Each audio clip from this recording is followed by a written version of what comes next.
Welcome to this explainer. Today we're diving straight into one of the most heavily romanticized eras in American history, the American West between 1865 and 1898. When we think of the West, we usually picture this very specific, almost Hollywood story, a tale of rugged individualism and wide-open, empty frontiers. But the actual historical record, well, it reveals something entirely different. So let's jump right in and separate the myth from the reality. To really understand how this frontier narrative was built, think about that famous photograph from May 1869 at Promontory Summit, Utah. It's the moment they completed the first transcontinental railroad. In the frame, you've got all these well-dressed executives shaking hands, celebrating the driving of the Golden Spike. But notice who's completely missing from the shot. The roughly 20,000 workers, mostly Irish immigrants and Chinese laborers, who are often referred to at the time as Celestials. These were the people who actually blasted the rock, graded the earth, and laid the track over the Sierra Nevada. The very people who made the railroad possible were quite literally left out of the picture from day one.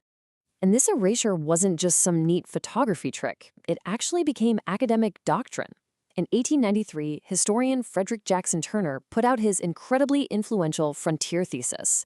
He pointed to the 1890 census to declare that the frontier line literally no longer existed. Turner argued that conquering this frontier was the very thing that built the democratic, individualistic American character. But there's a huge problem with this thesis. It treated the West as just empty land, a blank slate waiting for American civilization. It completely ignored the indigenous peoples who were already there, people who were not just an obstacle or part of the wilderness, but sovereign nations.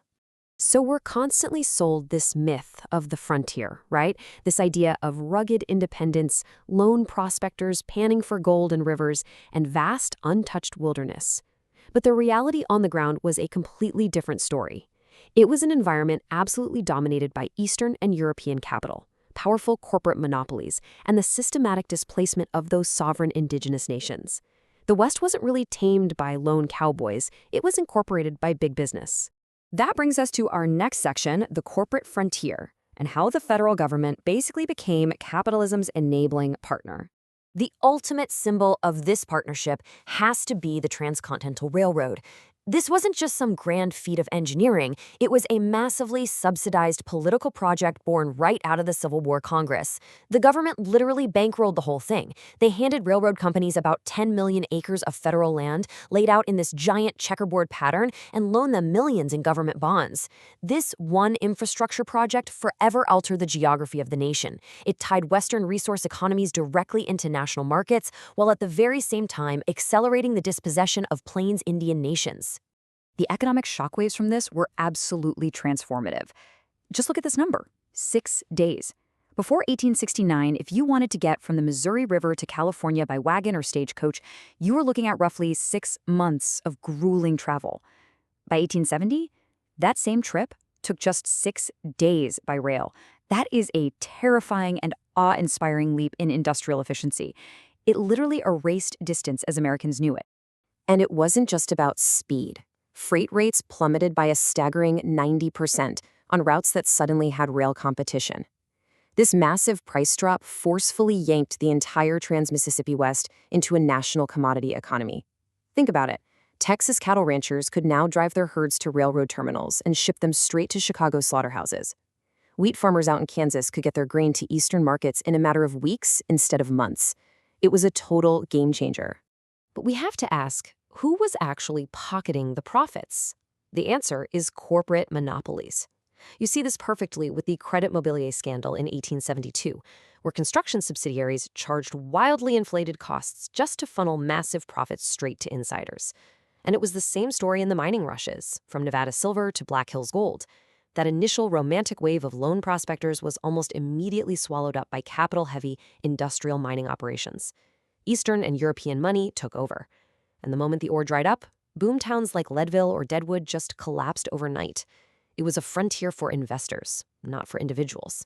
Let's shift gears now to the environmental reality, specifically the 100th Meridian, the Homestead Act, and the hard ecological limits of the Great Plains. The legal engine driving all this Western settlement was the Homestead Act of 1862. The deal was this. The government offered 160 acres of public domain land for free to any head of household who settled on it and improved it for 5 years. It was a deeply idealistic concept. Lincoln's Republicans genuinely wanted to turn landless workers into independent farmers. And to be fair, in the fertile, rain-heavy upper Midwest, it actually worked reasonably well. But that idealistic vision slammed headfirst into a very harsh geographical boundary, the 100th meridian. Once you moved west of that invisible line, the rainfall was just totally insufficient for traditional farming. Out on the semi-arid plains, 160 acres was basically too small to survive on economically. And no amount of railroad advertising or local boosterism could outsmart nature. Hundreds of thousands of families who made the trek were simply broken by brittle droughts and massive crop price crashes. Even the big cattle ranchers hit their absolute limit when the legendary devastating winter of 1886 to 1887 wiped out up to 90% of range cattle in some regions. Now, we turn to what is undoubtedly the most tragic element of this era, the machinery of dispossession and the truly devastating human cost of all this expansion. The scale of this catastrophe is honestly hard to wrap your head around. Fueled by an eastern demand for leather and hides, commercial buffalo hunters took a population of an estimated 30 million bison on the Great Plains in 1865 and drove it to near extinction by 1889. And because the bison were the absolute economic and spiritual foundation of plains cultures, this wasn't an accident. It was a deliberate, calculated instrument of federal Indian policy. General Philip Sheridan even reportedly pointed out that buffalo hunters were doing more to settle the plains than decades of the Army's soldiers ever could.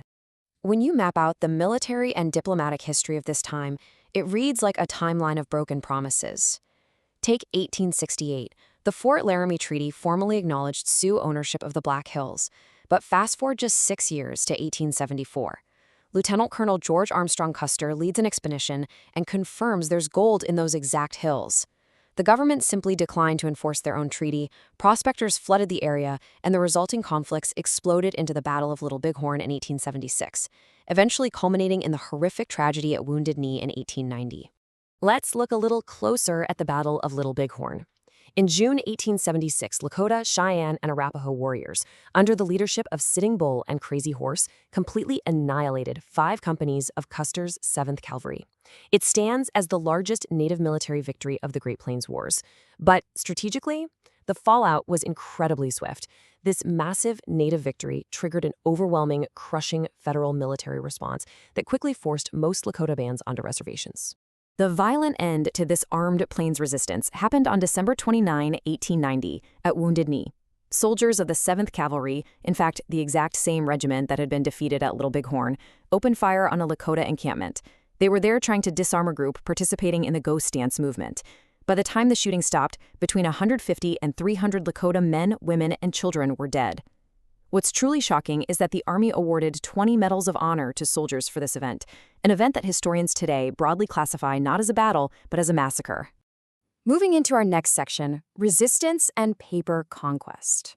We're transitioning here from brute military force to a quiet, bureaucratic machine that was arguably even more devastating. Enter the Dawes Severalty Act of 1887. Interestingly, this legislation was actually pushed by reformers who genuinely believed they were helping Native peoples by forcing them to integrate into American society. But let's look at what the law actually did. It systematically dismantled the communal landholding system that was the foundation of reservation life, slicing it up into individual 160-acre parcels. It was essentially a paternalistic reform that finished on paper the land dispossession that military conquest had started with guns. I want to walk you through exactly how cold and structural this process was. Step 1, break up the communally held reservation lands. Step 2, allot 160 acres to individual heads of household, trying to force them into becoming sedentary farmers. Step 3, and this is the kicker, any land left over after those individual allotments was officially declared surplus. And that surplus land, it was opened right up and sold off to white settlers and corporate speculators. The final result of all that paperwork? 90 million acres.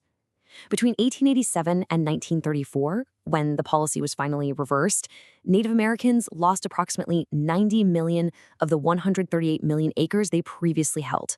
It was a policy that systematically stripped away indigenous sovereignty and generational wealth, all wrapped up under the legal guise of integration. As we look back on everything we've covered, historian Patricia Limerick really hits the nail on the head. She points out that the language people used back then, words like civilization, improvement, and progress, was really just masking a very deliberate policy. A policy meant to transform communally held indigenous land into privatized property. She argues we should read all those words simply as conquest, because at the end of the day, that accurately names what actually happened. So, what does this all mean for us today? We've seen how the myth of the rugged, empty frontier hides a much more complex reality, one driven by corporate partnerships, harsh ecological limits, broken treaties, and legislative dispossession. I want you to walk away from this explainer looking at history through a more critical lens. If Western settlement was in fact a deliberate, federally backed policy of dispossession and corporate expansion, can we still comfortably use a word like progress to describe the Gilded Age? I'm going to leave you to think about that one. Thanks for joining me on this deep dive into the historical realities of the American West.